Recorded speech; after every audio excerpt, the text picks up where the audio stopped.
tarot friends, welcome to my channel, Ultraviolet Morgan, and I'm excited to talk about the Gay Tarot and the numbers in the Gay Tarot. Guys, I'm so excited because I've just been sorting these out, and I do have a layout with all the cards are laid out, all of the cards. But the focus is going to be on the number cards and the cards that correspond. That's why they're laid out like this.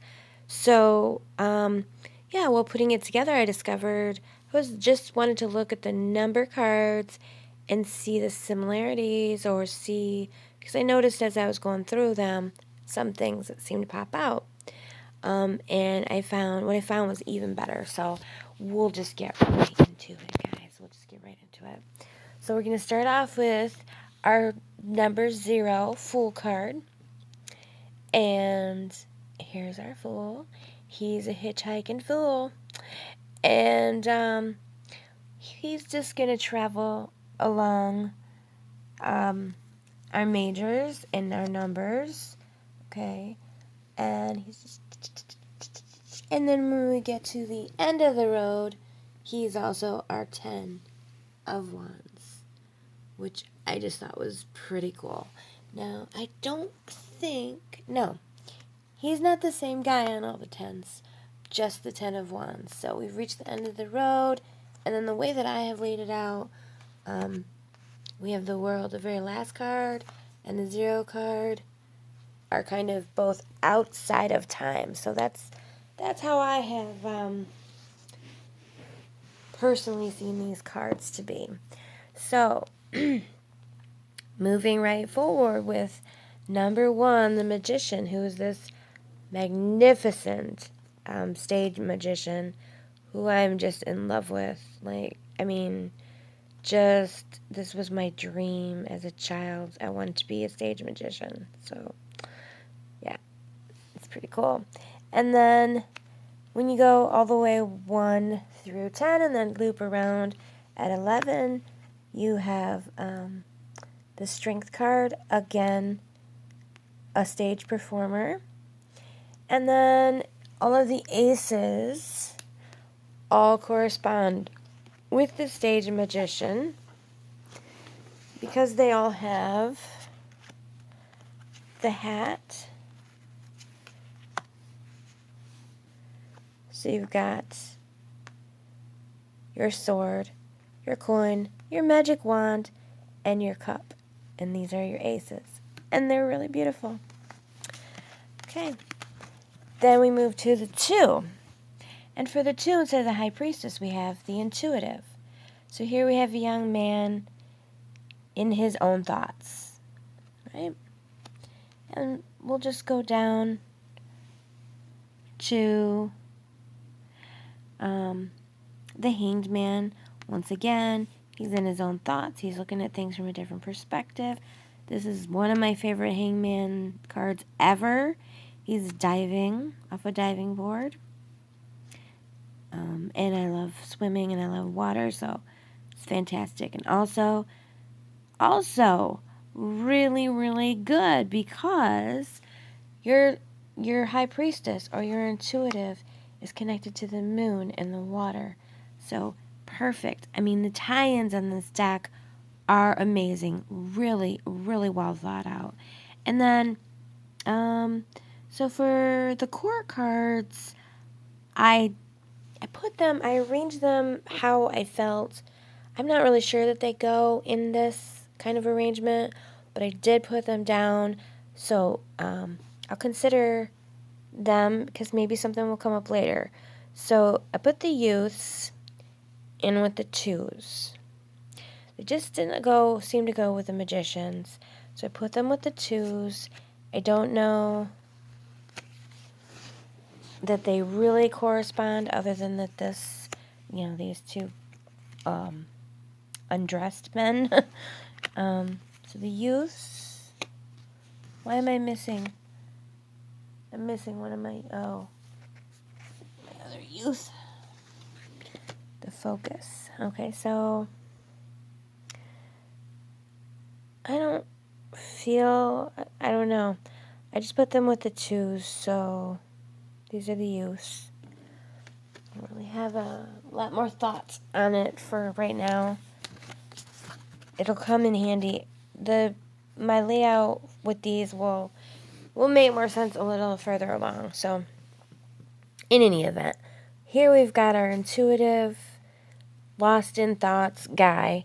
And what you'll notice is with the 2s, if you look closely,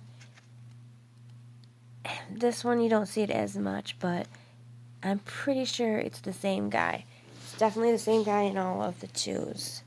So, the first thing that I noticed is that the 2s, 3 of the 2s, are all in sort of martial arts style clothing. This one I thought maybe it was pajamas, and it still might be, but this one is clearly martial arts, and this one as well. So here we have the same guy, and of course he's connected to the intuitive, so he's, even though it's a 2, who he's in touch with is himself. So there he's meditating. Here he is communicating with his reflection. And here he is balancing his mind and body, spirit. And then here we have the 2 of Wands. And even though, he's not in the same outfit this time, which is a little weird, but it is the same guy. And I really love this 2 of Wands. Usually I don't like 2 of Wands. I usually find it kind of boring. But I really like this one. I don't know, it speaks to me a little better than other 2 of Wands that I have seen before. How do you pluralize a plural? Oneses? You don't, but you know. Okay, so now 3's the protector, formerly the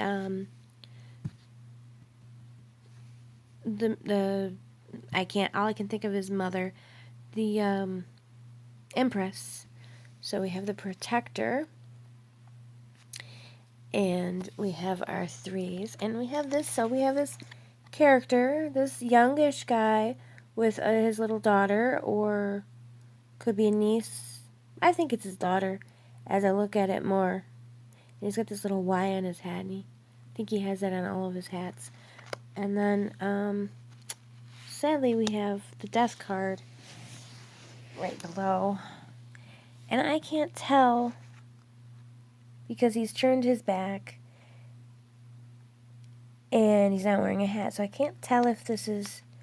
I guess this is not the same person because, well, it could be or it could not be. The jury's out if this is the same person.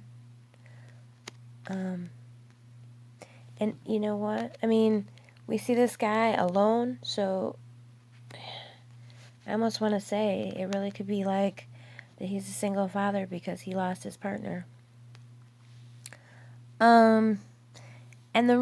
So with the court cards, this being the protector, and then this lines up better because then we have the guardian cards, who are all angels. So it's not super important, but I just wanted to see if it would correspond.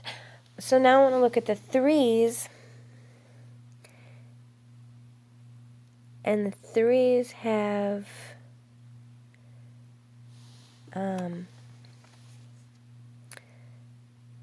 this guy and his little girl. This one doesn't show them. This one is sort of the sad card. And that even leads me to feel like, I mean, it kind of goes with the death card a little bit.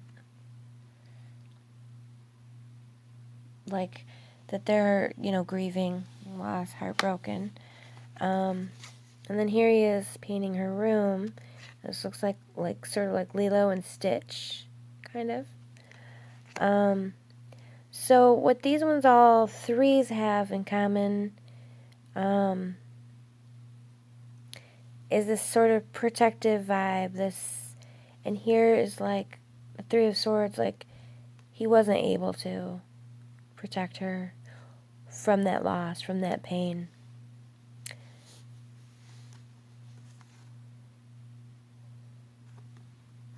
So this is really cool. And, you know, working through these, you could really get to know these characters, you know, because they're, you know, they each have their own little story. So now the Emperor is this, he rules the stage here. He runs the show. And then we see the same guy, and maybe how he got there, because, so here he is in the coins, and these are all on the stage, and then here he is in the wands, working on the lights, and here he is sort of directing an audition, and here he is resting on the stage. And he seems a bit younger here, but I do think it's the same guy, because this kind of, yeah, same haircut and everything. And this could be anything, but I just thought the yellow brick road to Emerald City, even though that castle is not emerald. It's okay. Or it's not green. It's green in my mind. So these, of course, are all, you know, all have to do with the stage, all have to do with sort of behind the scenes, the props, the background. Fours are, you know, foundation. So this is all sort of the foundation of the play before, you know, putting things together, kind of before the performance, which I was going to call the performance the play, but the performance is only the tip of the iceberg of the play. Think about that. Consider that a fact. And then we move on and we have the priest. Oh, I guess we can say with the Emperor and the fours, then we have temperance. So, and this is a cook. And then we have the man. Now, see, the man, that makes sense, I guess, for me, that the man would be 4, because you've got that solid stability, which you think kind of correlates with manliness, you know, solid and stable. Okay. Little kid just went by the window crying. Sorry about that. Or, you know, sorry for him. I think he just didn't get his way. It didn't sound like he was hurt. Moving to the priest, the number 5, and we have the 5s of the priest, and we have self-hatred. And this is really interesting to me. So self-hatred replaces the devil. And here we have, he's looking at this, you know, natural family, normal family, acceptable family, you know, the norm for him that he's seen, the mom, the dad, and feeling like, okay, that's not me. I'm never going to have that because I'm not the right kind of person, because I'm gay, so I don't get that. And then I don't get to have that. But then, you know,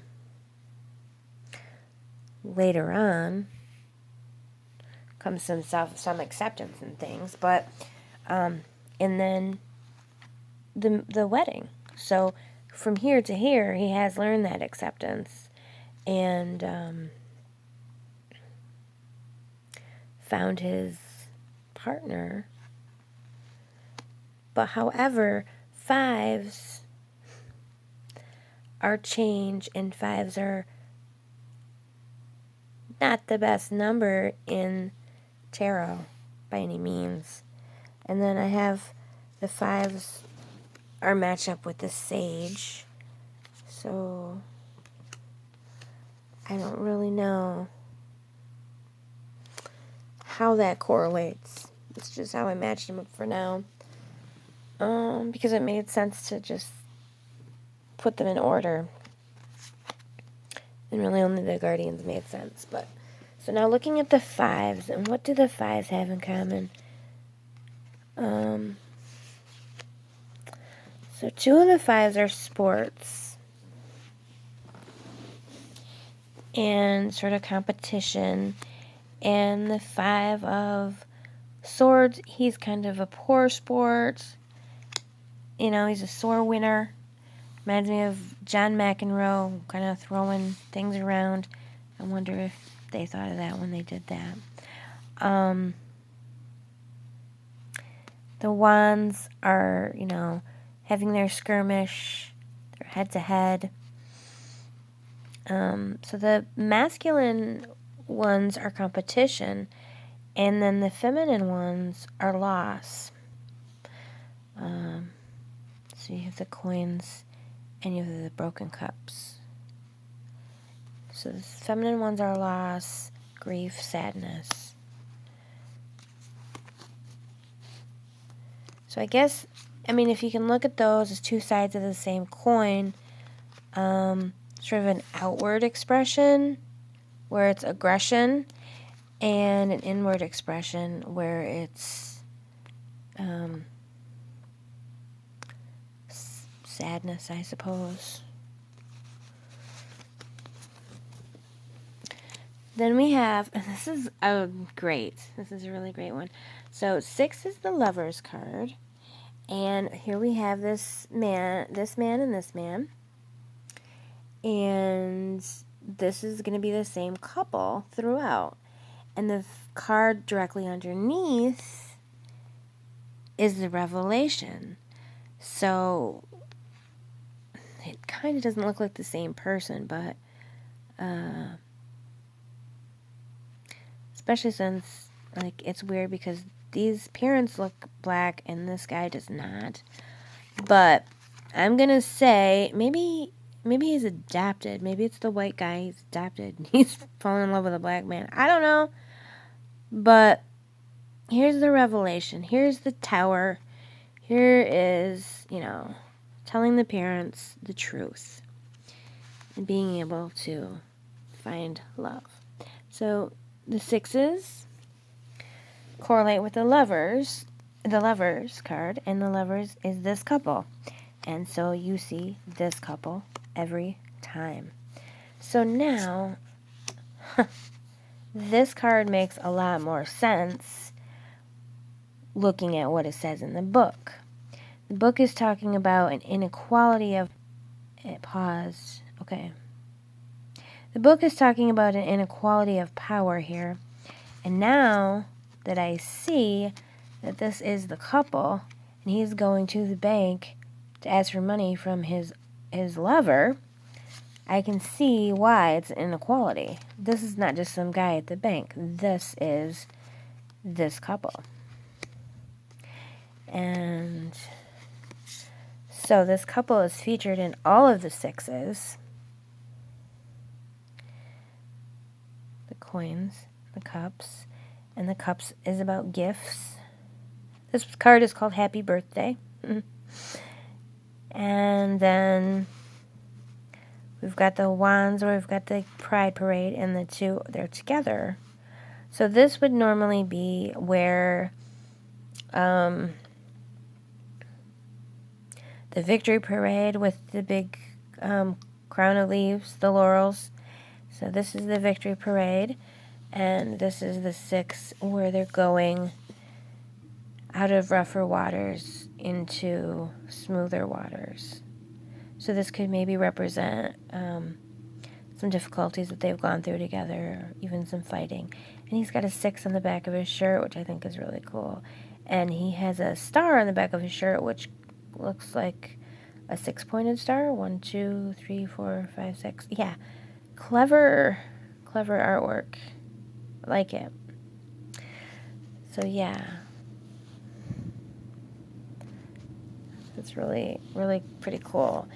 And there may be some more, I don't know, there may be some more things in here that I haven't thought out as much as far as commonalities, because I'm sort of stuck on seeing the story of this guy.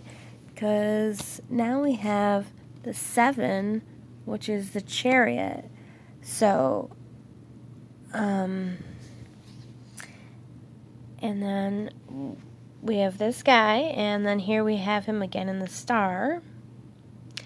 And then we have him here at this bookstore, and in the rain, and again on his skateboard. He has a skateboard most of the time. And then here he is clipping the hedges, taking a little rest. So the 7s kind of all have, to me, they all have a sort of different type of energy.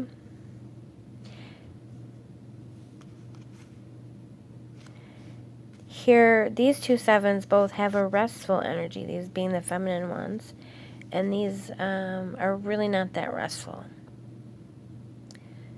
because he's fighting against the wind and he's delivering messages here. So, alright, and then we have the Justice card, where we have 2 men in jail. 8 is Justice in this deck.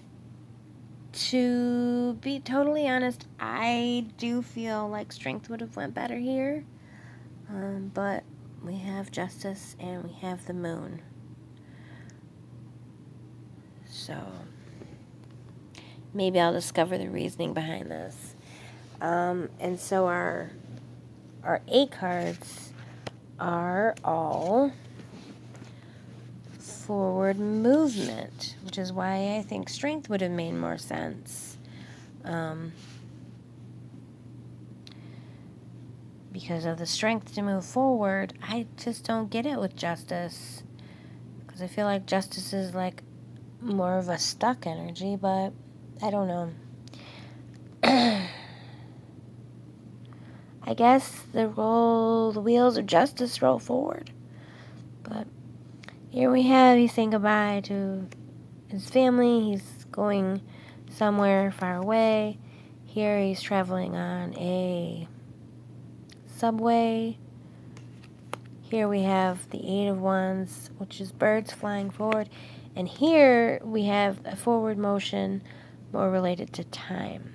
And also I think this represents skills developed over a long period of time, craftsmanship, and if we assume this is the same guy, he is a lot older and kind of starts to resemble his dad. So the 8s have that forward motion. And then the 9s are great. The Hermit card. So I did notice even before I put the Hermit card down, and I don't always remember all the numbers and orders of the majors. I don't have that all permanently in my head. There's the Sun, which doesn't really correlate very well. That's fine. But the Hermit is here in outer space. As I was saying, I already did notice that these guys were all loners. And, this is true for the 9s in the tarot, not just this deck. And I noticed, I just kind of oddly sort of realized it with this deck. So our 9 of Cups, he isn't in space. This is our Hermit. This guy is our Hermit. And he's out in space by himself. He's chilling. He's happy. It's all good. He's very satisfied. Nine of Cups. This guy here, he's in the garden. He's independent. He's on his own. He's got his bird. Everything's lush and wonderful. Nine of Coins. That's a lot of times our independent woman with the hawk or whatever. The falcon. Alright. So, and then the Nine of Wands, and this guy is, he's like kind of defensive, but he's got his walls up, and he's sort of isolated. So his, our feminine nines are solitary in a really positive way, whereas our masculine ones are solitary in a more negative way, because he's got his guard up. He's defensive. He's not letting people in.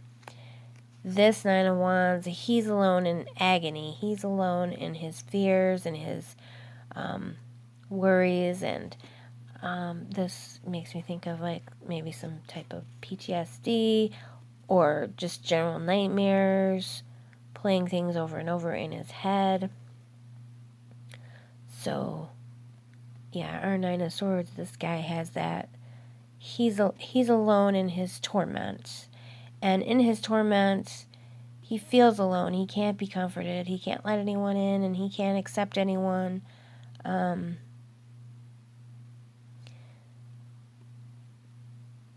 Trying to even, be there for it.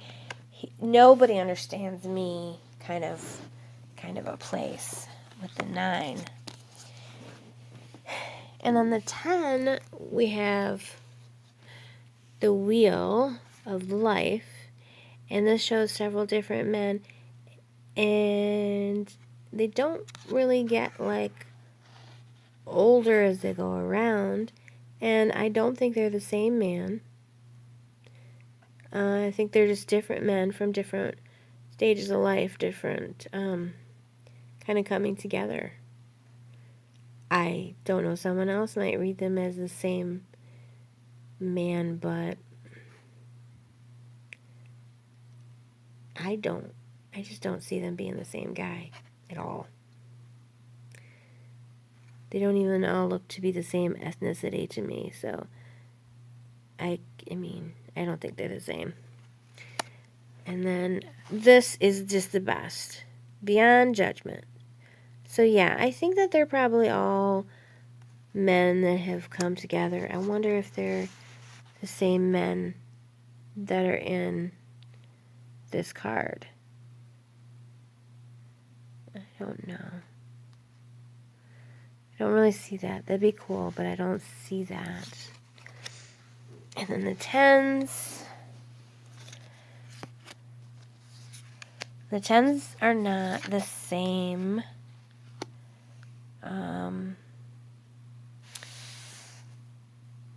I guess this could be this guy. But then this one has different people throughout different ages. That could be that guy, maybe. I'm not going to place too much stock in that. And then the 10 of Swords doesn't show anyone at all. So, I don't know. But we do have the Fool repeated again. And Fool hopefully has found his happy ever after. So, and he's gone beyond judgment and turned to a new cycle, a new beginning, and a new world. And of course, the world, and then we begin again, all over with the Fool, and can complete the cycle one more time. Did I mention Kevin Sorbo? He's totally Kevin Sorbo Hercules I mean, he's so cute. He just looks just like Kevin Sorbo. Well, tarot friends, I need to do another unboxing, but I really was excited to show the numbers and the connections of this Gay Tarot. I think this, I can't say it enough, I just feel like this deck is so well put together. It is so good. I love the construction of it. I'm sure there's things I haven't even discovered yet. It's just so well integrated. It's just, phew, I love it. It's helping me realize things about the tarot already, and I just barely had it. It's already helping me realize things about the tarot in general that I never even noticed before. So I am geeked and excited about this tarot. This is not just a tarot for gay men. This is a tarot featuring gay men. That's for anyone who reads tarot, anyone who loves tarot, can learn from this deck. I think it's amazing. Can you tell? So, you know what? As always, like this video, because everybody loves thumbs up. Makes us feel good. Give me a thumbs up, because give a thumbs up to me, or if you don't want to give a thumbs up to me, give a thumbs up to the Gay Tarot. And if you don't want to give the thumbs up to Gay Tarot, give thumbs up for Gay Pride. There's a reason to give a thumbs up. And if you want to see more videos, hit the subscribe button and the little bell to get notifications.